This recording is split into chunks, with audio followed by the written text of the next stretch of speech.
You want a brand to notice you? When's the last time you volunteered at their booth? When's the last time you took your own money to invest yourself, to put yourself in front of them? When's the last time you took a class that they offered? But what you want to do, you just want to tag them on an Instagram story, on a TikTok, and then pray to God that they notice you? Nathan Galan, also known as Nate Motivates, has one of the most amazing comeback stories. He works with Tune 45, one of the biggest brands in the barbering industry, all while building a six-figure business and co-owning one of the busiest barbershops in Florida. My mistake I made while teaching, I actually got a DUI 4 games into my first year of coaching. I won my game Friday night. I went to celebrate Saturday. Got pulled over late Saturday night, locked up, released by Sunday night, and I lost my job Monday morning in that order. Nathan was on track to become a teacher and a coach, but one decision flipped his life upside down. It got dark, man. It really got dark. I fell into like a 2-week depression. Because you gotta think, man, again, you said what was my goal in life? My goal was be a head coach. I was a full-time PE teacher. I got my degree in education. Yeah. I was a PE teacher and I coached. And so for me, it got dark, man, because that's all I ever wanted to do. And then 4 games into my very first year doing it, it was completely taken from me. But through faith, family, and a pair of clippers, he discovered barbering. And with it, a second chance. For me, Barber, man, it did everything for me. I mean, it changed my life.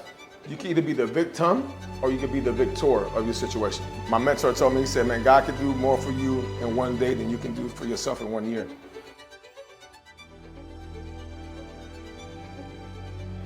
Nathan, what has barbering done for you? Oof. That's a layered answer for that question right there, man, because for me, Barber, man, it did everything for me. I mean, it changed my life. You know what I mean? For me, I didn't step into barbering right away. It was almost like a career switch and a lifestyle switch at the same time for me. So for me, barbering changed my life, man. It changed my whole generational type of outlook when it comes to like financials, mindset, community. You know what I mean? It's done a lot for me, man. What was the dream for you growing up? Has it always been barbering? Was it something else?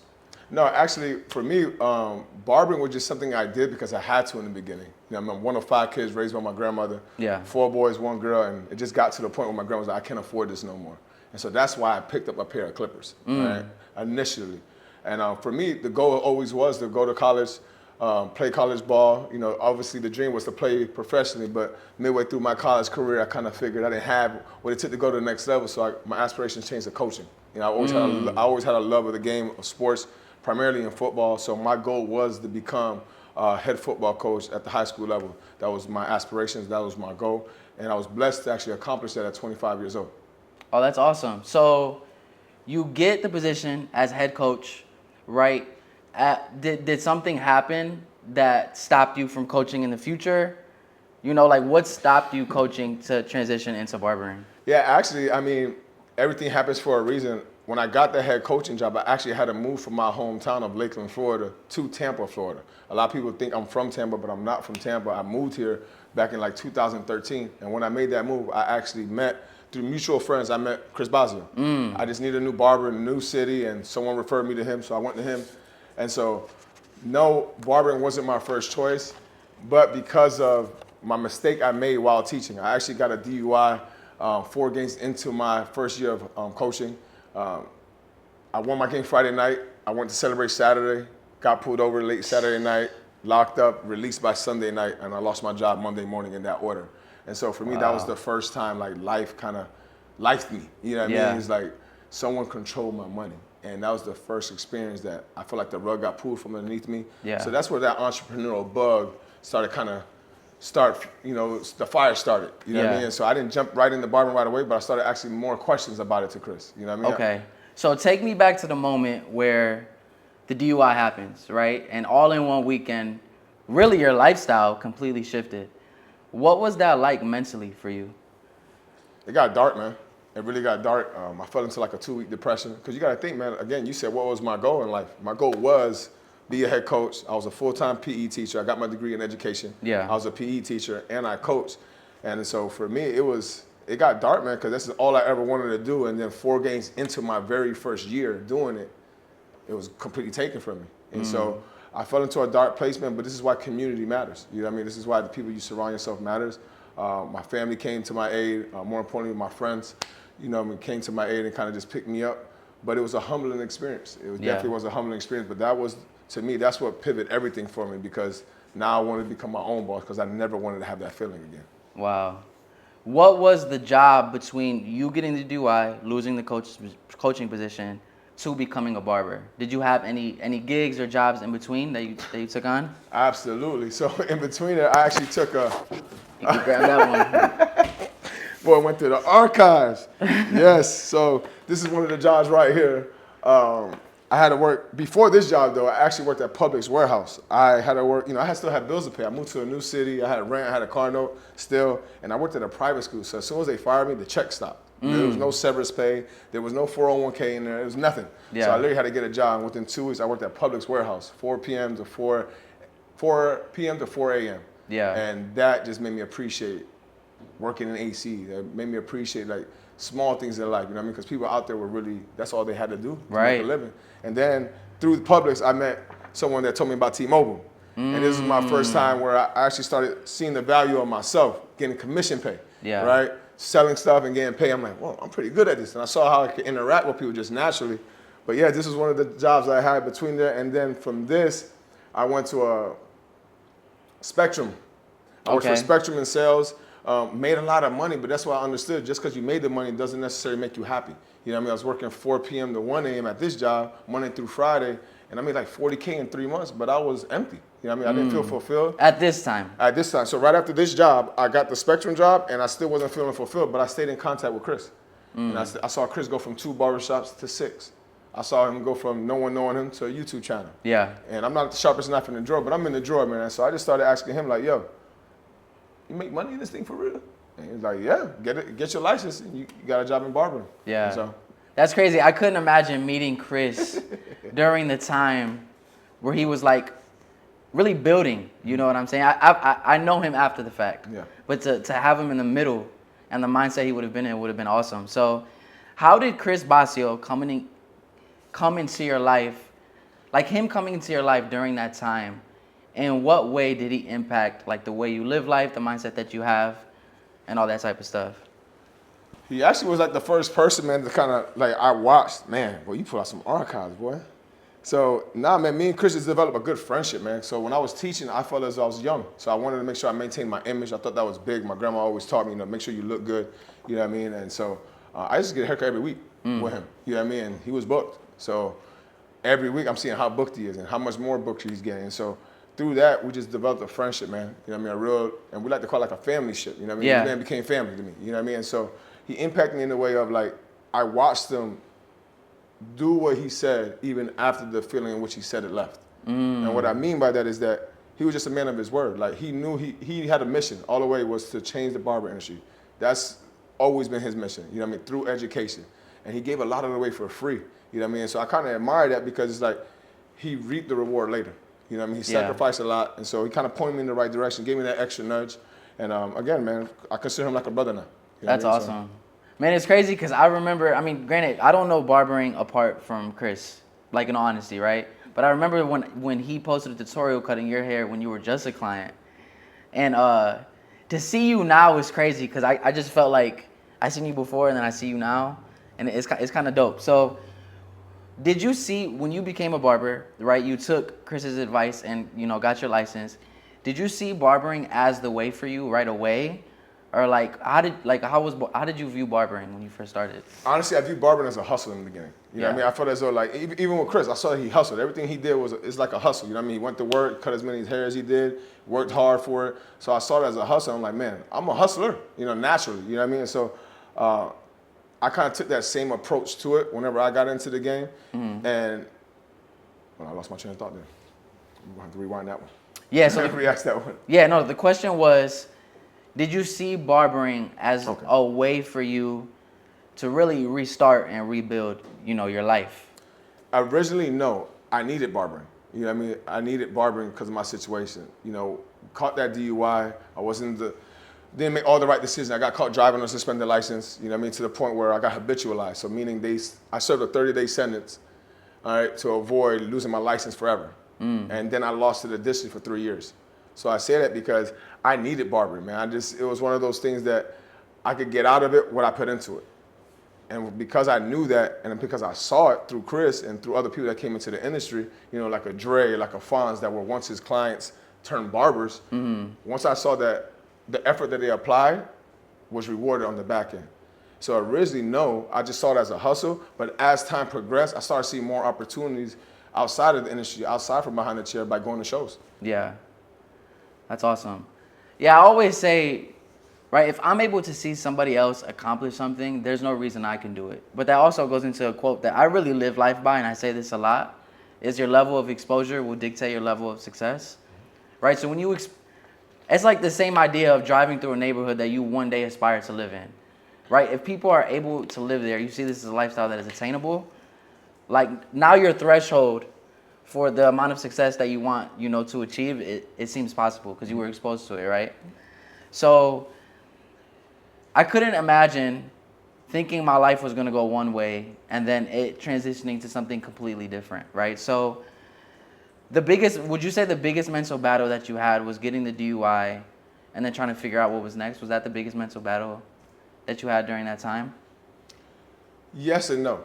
Like, for me, I knew God instilled certain characteristics in me that I can apply to almost anything, and he was going to see me through it. I think more so for me is like, just more so re-believing in myself that I didn't embarrass myself. I mean, excuse me, I did embarrass myself, and I had to reestablish within myself that the self-confidence again, that people weren't looking down on me. Because, you know, I took what I did seriously, man, you know, and I invested into these kids. Their parents invested and entrusted me with their kids, and I felt like I let them down. You know what I mean? So for me, I had went through, and then not only other people, but my family. You know, I'm the first person to ever go to college in my family. I'm the first person to hold these type of titles, and for me to fumble the way I did, I was always that person in the family who was like, yo, I would never go to jail. Yo, I would never make that mistake. And low key, I started becoming that. You know what I mean? So it was, for me, I had to just learn how to just put that behind me and understand that my mistakes from yesterday don't determine my tomorrows. Yeah. Did it feel like a loss of identity? For a little bit, it did, because all I ever identified myself with was sports. You know what I mean? I played football from the age of 8 all the way until the age, and coached it all the way until the age of 25, 26. So for me to be ripped away from that, it's like, all right, what's next for me, dude? Like, how do I make an impact? You know what I mean? I got my teaching degree because I thought I had to teach in schools. I see. God had a different plan. Now I'm teaching across the world. Yeah, and barbering. still teaching in schools. Yeah, in schools, but in a whole different way. Yeah. So that's awesome. What was it that you think allowed you to push past that, you know, that wall? First and foremost, I had to jump back into my faith. You know what I mean? Unashamed, man, but you know, without God, I'm nothing. I was raised in the church, you know what I mean, but went my own way for a little while there, and I had to understand that I had to reestablish that. I'm not perfect, far from perfect, man, don't never claim to be, but I had to make sure that I was rooted back in my roots. You know what I mean? And so I knew I had to do that, and more importantly, I had to start surrounding myself by better people, man. You know what I mean? I had good people, but I had access to better people, and I just had to tap into more of that. And so, like, staying closer to my guys, like a Dre, to like a Sean, to like a Bazio, you know what I mean? It's kind of hard not to grow when they're 100. growing. You know what I mean? Like you said, your exposure makes you change your mindset. For me, I started getting exposed to people that came from what I came from and now changed their whole situation, buying houses, owning assets and things like that. So now that made it more believable for me. You know what I mean? Because again, they came from what I came from. Something similar, sometimes worse. And now they're showing me, look what's on the other side if you just make some changes. Yeah. You know what I mean? And so it just made me believe in it more. So it seems like a really big shift happened when you met Basio and the whole crew, right? But take me back to when you were growing up. Did you have like an image of what success looked like, whether it be a family member or somebody you knew? No. I'm one of 5 kids, dog, raised by my grandma. My dad died when left us when I was young, but he died when I was 15. So we really didn't have a too strong a relationship. My mom was kind of absent between the age of 10 to 21. You know what I mean? By the grace of God, now she's been a part of my life for over 15 years again. But growing up, I didn't have the typical, you know, mom and dad experience. My grandma was my mom, my dad, and my grandma. You know what I mean? So we was forced to step up in ways that most kids don't have to step up. You know what I mean? And so we had to be. I'm the second oldest, so me and my brother had to be the dads in the family. You know what I mean? The example. And so that's why I took my brotherhood so seriously, because I wanted to make sure I left a good example. Because I didn't have it. You know what I mean? And so I think sometimes when you don't grow up with something, you do your darnest to not become what you didn't have. Yeah. You know what I mean? That's powerful. What would be your advice to someone who feels like they lost everything? My mentor told me, he said, man, God could do more for you in one day than you can do for yourself in 1 year. You know what I mean? I've lost a lot. I've been there before, man. Car repossessed, almost lost my house. One of my friends had to move in with me in order for me to keep my crib. I felt at the lowest of lows, man, but God heals and he restores, man. You just got to have the faith. What I would say is keep pushing forward. You know what I mean? If you can still wake up, man, that means you can take another step forward. Yeah. You know what I mean? It's not over until you give up. That's the only way it's over. That's awesome. Do you think football had a big part in shaping that mentality? Absolutely. Absolutely. You know, through trainings and just having that mentality of pushing through and finishing the drill. You know what I mean? Job not done. You know what I mean? All those type of things kind of get ingrained in you. Hard work pays off.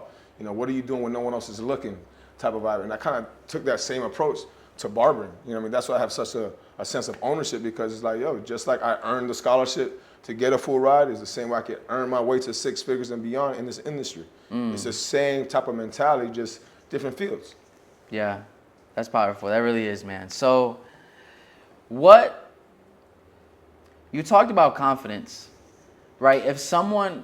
One thing that it seems like you never lacked, despite of things not going as planned, is confidence. So if someone, and I feel like most people actually struggle to have a sense of confidence in themselves. How does someone build confidence? I feel like the way someone builds confidence is by building themselves. You know what I mean? How do you build yourself? Personal development. Where do you find personal development from? From books, audio books. I mean, I'm not the biggest reader, but you know, I started turning off the radio and started turning on more personal development books. I didn't come from money, all right, but that couldn't always be my excuse. So I started listening to people that actually were teaching to people like me. Yeah. All right. I started listening to podcasts. I joined a mentorship program where they were teaching me how to, you know, get from point A to point B and doing it the right way. So to me, you have to just become a student. I didn't grow up with the mindset of, you know, independence, of business ownership. No, I started surrounding myself by it.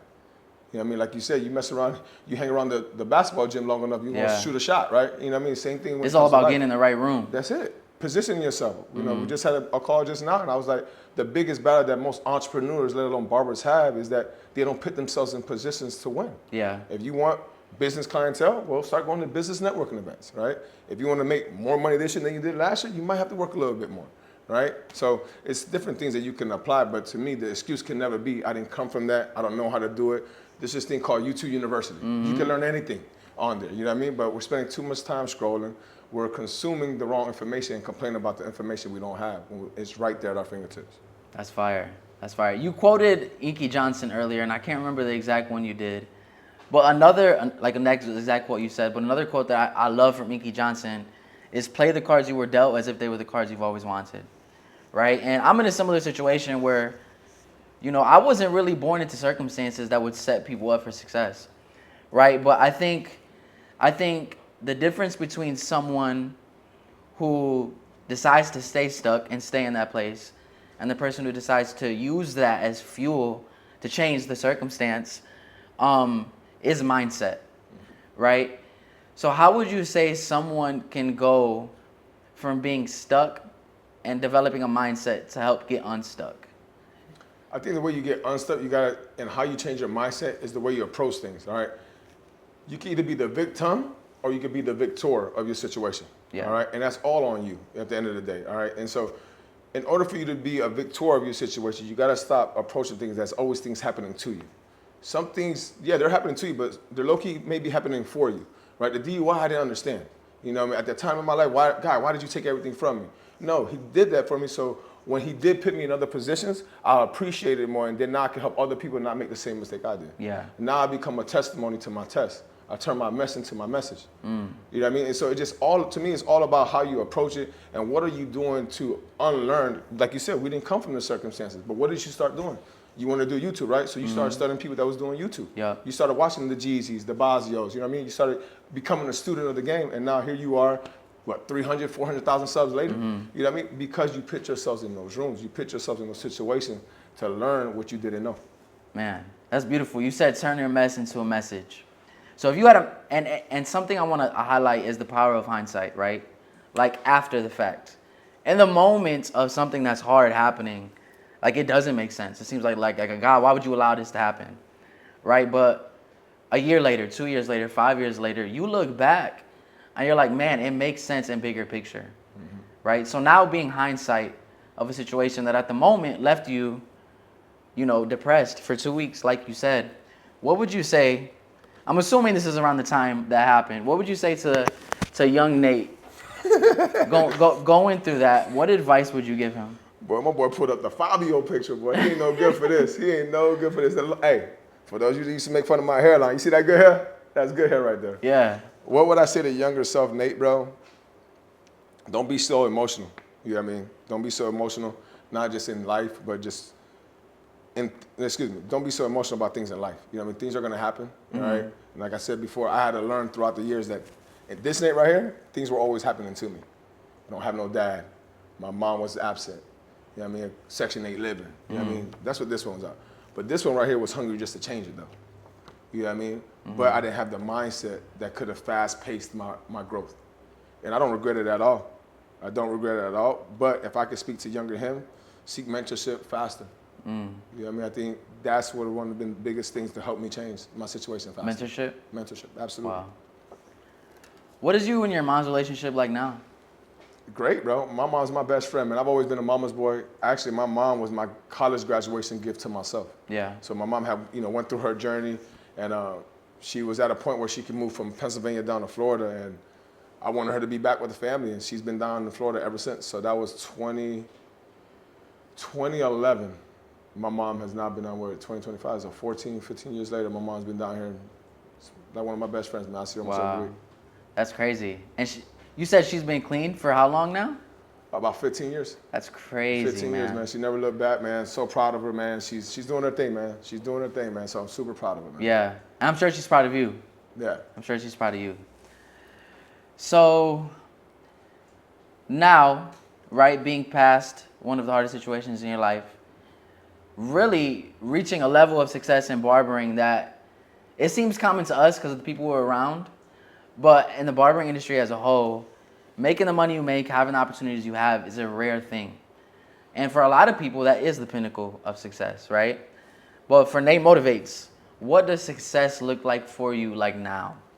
Is there a next thing you aspire towards, or? I want to help more people like me. You know what I mean? What I mean like me, like people that didn't come from the knowledge that I now have, people that may feel like they're not good enough or they messed up in life and now they're starting all over. I didn't get into barber until I was 30 years old. You know what I mean? So it was like a total lifestyle, total pivot for me. So now I just feel as though it's my job to pay it forward. You know what I mean? I've been blessed to, get the mentorship that I needed to change the situations in my life. That now I feel as though I owe it to pass it forward. I'd be selfish if I just kept this to myself. So now, through education, through us traveling to these barber expos, of us having a 6-figure barber mentorship program, allows me to go ahead and pass, the knowledge I've been able to gain through my experiences. You know what I mean? A lot of people say I speak with a lot of conviction because I'm big on teaching on what I've been through. Yeah. You know what I mean? I think it's real hard to teach on something on just philosophy. You know what I mean? This is why, to me, the best teachers are the ones that teach from their experience. You know what I mean? Yeah. This is why, the people like in our circle, like yourself, people been watching you grow this whole time. You know what I mean? People watch Basel before the 10 barbershops. This is why you guys have such an imprint on this industry, is because you guys go back and give back. You know what I mean? So that's my goal in this thing, man. Help other barbers, really help other people. Yeah, help in other general. people, small business owners. So one thing I've learned is that the stuff that we're doing in barbering, is applicable to small business owners. You know what I mean? So conversations I have in my chair, and I'm giving them some insight on what we do. Something small as the Google reviews. You know what I mean? Changing one of my friends, my wife's friends, is a nail stylist. Just told her about Google reviews. It picked up her business like crazy. Yeah. You know what I mean? So to me, it's just passing on what we've been able to gain. You know what I mean? Through our experiences. Yeah. So not only do you help barbers online, but you help barbers in real life, right? You run a shop. How does one develop a good barbershop culture? Like I said, you got to lead from the front. You know what I mean? For me, I came from corporate America. I came from the school system. So I kind of saw what the corporate side of things were like. And then I got into the barbering culture, and I was able to witness the culture of headlines for 4 years before I became a part of it. You know what I mean? So for me, it's big on just leading from the front. You know what I mean? So if you want clean music, you got to play it. You know what I mean? If you want barbers to start greeting clients when they walk in, so you have a welcome environment, you be the first one to do it. And you'll see naturally the right ones will just pick up on the good habits. All right? Not everybody's gonna buy in, but to me, how you develop a culture, be the example first. Yeah, that's awesome. So you talk a lot about leadership, right? Leadership is a skill. I think it's a skill that can be learned. I think some people are born with leadership, and some people have to work towards being a good leader. How does someone become a better leader in whatever space they're in? I'm gonna say, in order for you to lead, you gotta learn how to follow. You know, I got a little saying where we got too many people trying to be a chief and not enough Indians. Yeah. You know what I mean? And what I mean by that is you gotta be willing to learn from somebody that has either does what you do or is in the path of what you're trying to be in. You know what I mean? So for me, before I jumped and just started owning a shop, I started learning from someone that actually runs a shop. Yeah. And runs multiple of them. And they provided me the opportunity, like, yo, I know you might want to own one day. You want to go down here and manage one for us and see how you do by yourself, hands off? Yeah, why not? And I was able to be a student. Hey, how you do this? Hey, you think I should do that? And through that, I was able to learn and develop into becoming a better leader, not only for myself, but also for the guys that are following me. That's what I love about Tune 45 is the fact that really just from being around you guys for this past like half a year, really, it's very selfless, right? And you said in order to be a good leader, you have to be someone who's good at following, right? And you didn't just branch off and open up your own barbershop. You bought into a system that works, right? Is that how your relationship with Tune 45 began? Yeah, I mean, for me, I've always, I did network marketing for over 10 years, man. And it's one of those things you build teams up, you know what I mean? You help people get to where they want to be. And so for me, I kind of took that same approach when it came to Barber, man. It's like, I'm not the sharpest knife in every drawer, but I'm in the drawer. You know what I mean? And so for me, it's like, why not serve first? You know what I mean? Serve, show the value that you could bring to someone or something, and then the right people will see it. And so for me, that's how I started with Tune 45. I paid my own way, but I bought into the vision. I bought into the vision of wanting to help people. That's always been my heart. Whether it was coaching in football or teaching in barbering, I've always had the heart to give back. You know what I mean? Because for me, I needed people like me growing up. I needed people giving out free haircuts. I needed people giving out some clothes. You know what I mean? Because my grandma needed that group. And so for me, I wanted to continue that now that I'm in position to be that. And so with Tune 45, it's always been about servant leadership. And then through serving, I've seen a lot of people come, a lot of people go, and there's no love lost. But the ones that have always kept serving first, they're still around. And you know what I mean? And obviously not only still around, but doing things at a very high level. You know what I mean? And that's, to me, is just a clear, just a clear kind of understanding of what the team's all about, man. You know what I mean? No one cares about getting the shine, man. Rising tide rises all ships. Yeah. You know what I mean? So if one person's doing good, man, we're all doing good. You know what I mean? Sean gets signed Babyless. Shoot, we all got signed Babyless. You know what I mean? It's one of those things because we know the footwork we put in. We know the flights that we paid on our own pocket. You know what I mean? The classes that we paid for out of our own pocket. And so now to kind of reap the rewards, it's right, man. It's just right. That's awesome. You said you're not the sharpest knife in the drawer, but you're in the drawer, right? And you know what you're good at. I think that's a big thing is being self-aware and knowing what you have to bring to the table. Not everybody can be a Chris. Not everybody can be a Dre. Not everybody can be a Nate, right? But I think self-awareness is also something that people struggle with because what they see online, they want to replicate. But you might not just be wired that way. So if someone's trying to figure out what they're good at, how do they figure out what they're good at? Oh, that's tough. I mean, for me, on personal experience, I found out what I was good at by what I enjoyed the most. And what I enjoyed the most is inspiring people through what I've been through. You know what I mean? That's why the whole Nate Motivates came about, was because I looked at motivation. Motivation comes and goes, man. But if I inspire you, you know what I mean, that can last way longer. You know what I mean? And so for me, it's one of those things right there, man. That's awesome. I love that you were able to join the barber industry and you didn't just conform to, I want to teach people how to cut hair, right? You got in the barber industry and you found a way to weave in who you are through motivating others. And that's really the goal with this podcast, right? It's called the Cut Different Podcast. And it's really just bringing on people that I believe that are cut different, that have really took something that a lot of people look down on, which is right now who I've sat down with is Barbers. But but have turned it into something, you know, amazing. But the reason I really admire you is 'cause I do think you embody what to be cut different is. You know what I'm saying? So you're with Tomb 45, right? And a lot of barbers' goal is to join a brand and get sponsored, right? And they'll jump on whatever opportunity comes at them. How important is it to align yourself with brands or people that have the same values, mindsets, principles that you live life by as well? I think it's a major importance. I think my boy Dre says it the best. Like, so many people are looking to join something, but what value are you bringing? You know what I mean? Before you start wanting to join anything, before you want to start a brand, before you start this podcast, guess what you did? You gave out value, tutorials, back after back after back. Sean, before he released some of his stuff, he gave out value, YouTube. Bazio, value. Before they asked for anything, it was value. So to me, you got to become a person of value before anything. All right? You want a brand to notice you? When's the last time you volunteered at their booth? When's the last time you took your own money to invest yourself, to put yourself in front of them? When's the last time you took a class that they offered?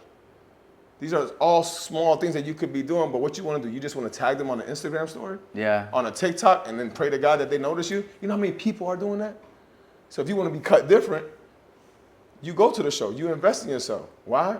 The people I'm around, we did it for years before it came to fruition. 245 couldn't pay us right away, and that was okay with us, but we bought into the vision and we brought the value that we each could bring. Yeah. You know what I mean? If I want some edits, I'm hitting Sean up. If I want to learn how to organize the team a little bit better, I'm hitting Dre up. If I want to learn how to get my credit right, get my financial portfolio right, I'm hitting Bazio up. So you just got to know and identify what you're good at, but be willing to learn from the people that know more than you.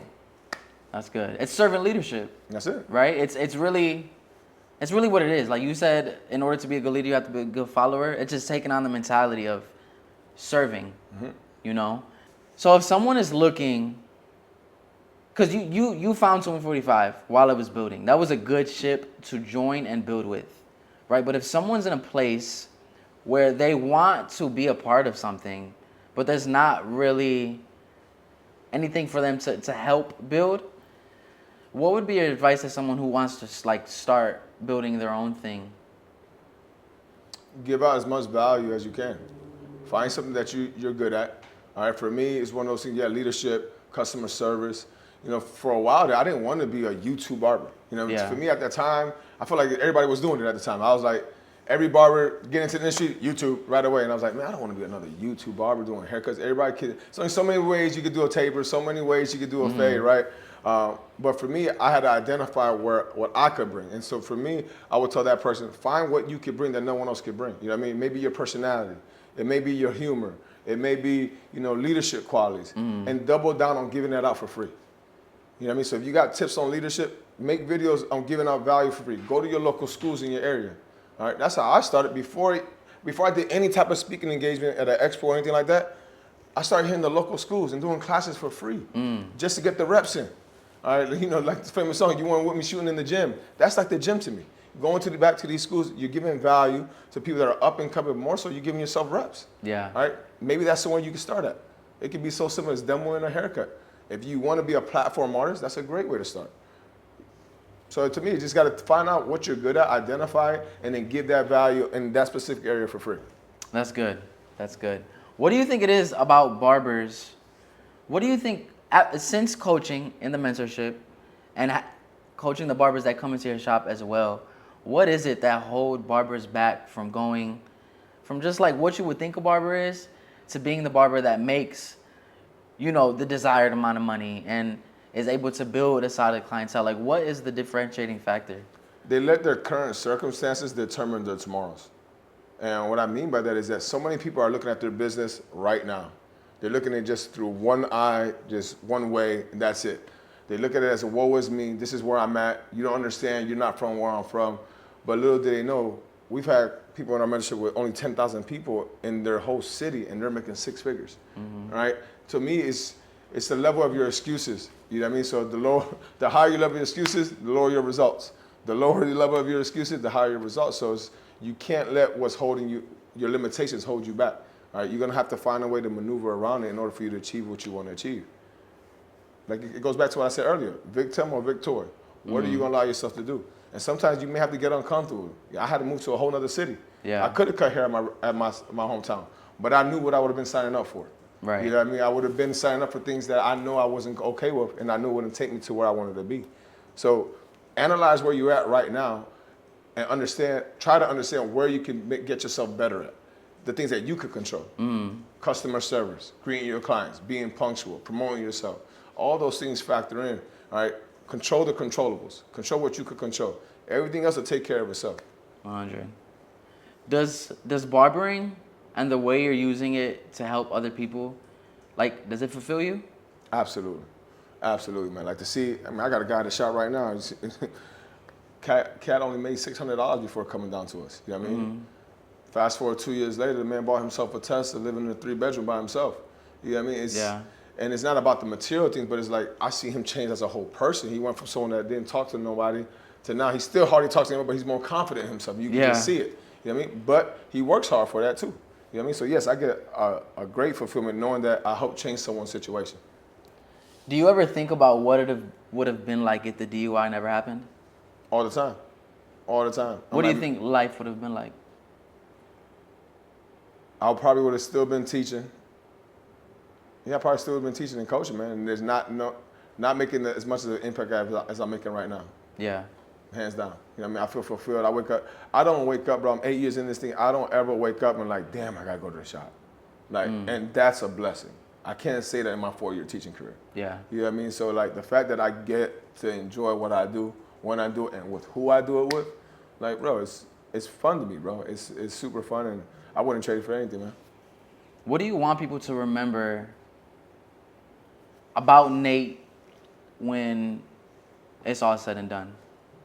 Or what impact do you want to leave when it's all said and done? What do I want people to remember from Nate Motivates? Well, what I want people to remember from Nathan Galan is this, man. God is first in everything that I do. And without him, I'm nothing. Secondly is that, man, if God could do it with me, he could do it with you. You know what I mean? I've been through stuff. I've seen some stuff that I probably shouldn't have seen. I've been through things that most kids didn't have to go through. And I don't say that for no pity party, but I just want you to know that if he could do it with me, he could do it with you too. Amen. It doesn't matter. Oh, yeah. If you had to describe your journey up to this point in one word, what would it be?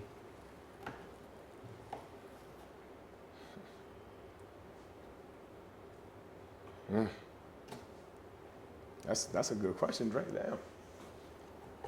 In one word? Persevered. No matter what, still persevered. Still pressed forward. I just felt as though like that's how I really approached my life. That's why I started the brand I Grind Different. It was just one of those things that I just wanted to encompass what I've been doing my entire life. You know what I mean? No matter what came against me, no matter what odds were against me, no matter what mistake I made, it just took a whole nother level of grind and grinding different in order to get to where I got. So all that comes down to is perseverance, man. You know, with God's help, I've been able to persevere through anything that's come my way. So by describing your journey up to this point as perseverance, if life were a haircut, what style would it be? What haircut do you think aligns with perseverance? A burst fade. Burst fade. Why a burst fade? Man, God, I just feel as though it's simple yet technical. You know what I mean? It's simple to do, but if you miss a step, you can easily mess it up. You know what I mean? So that's how I felt when it came to my life. You know what I mean? Like I made some simple mistakes along the way that made it a little bit harder to get that nice silhouette. Yeah. You know what I mean? It could have been a lot easier for me, but I made it a lot harder, and so that's how I feel. Success don't happen by accident. Not at all. And you've been an example of that, honestly, bro. You've defeated odds, you've overcame adversity. So it's an honor to know you, bro. Man, I appreciate it, man. Thank you for having me on, man. Thank you so much. Much love, baby boy. Appreciate you, though.